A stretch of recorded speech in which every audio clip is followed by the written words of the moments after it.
whether it was Chandigarh or whether it is Noida or others, do you take anything from a decade to 2 decades or even longer to develop? So this private capital is not going to be required on day one. It will be required as these projects gather steam and momentum. But what's there for the private sector? And will it prove to be commercially viable? There are activities which don't have the ability to generate commercial revenues.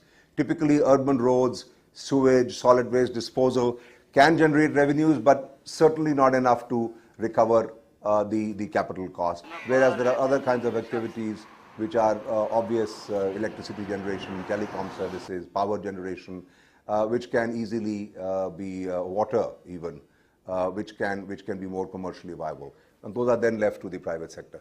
But even where you are looking at public funding, financing those assets, which have to be necessarily financed by public funding, it does not mean, and that's an important distinction to make, it does not mean that the provider of those services has to be the public. Kant is aware of the situation, and perhaps that is why the DMIC has sought around 18,500 crore rupees to build the trunk infrastructure. Like drainage, water supply and public transport.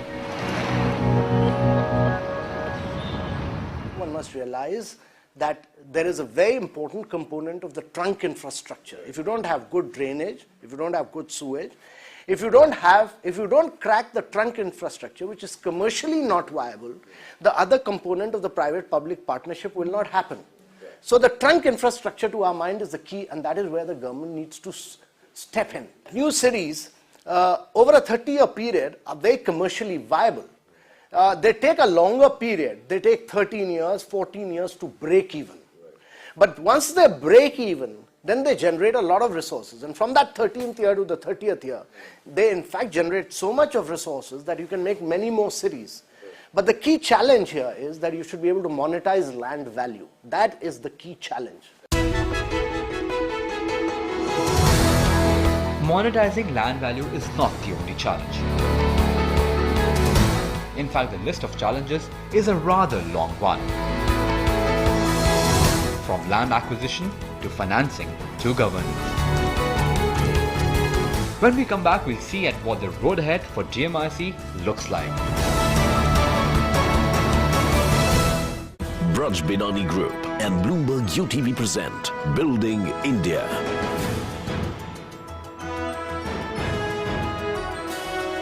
Braj Binani Group and Bloomberg UTV present Building India.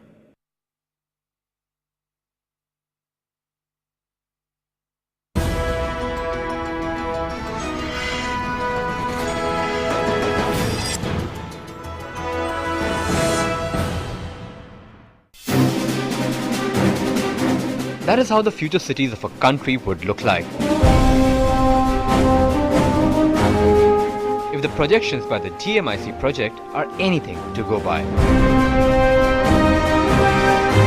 It is perhaps the most ambitious project since independence.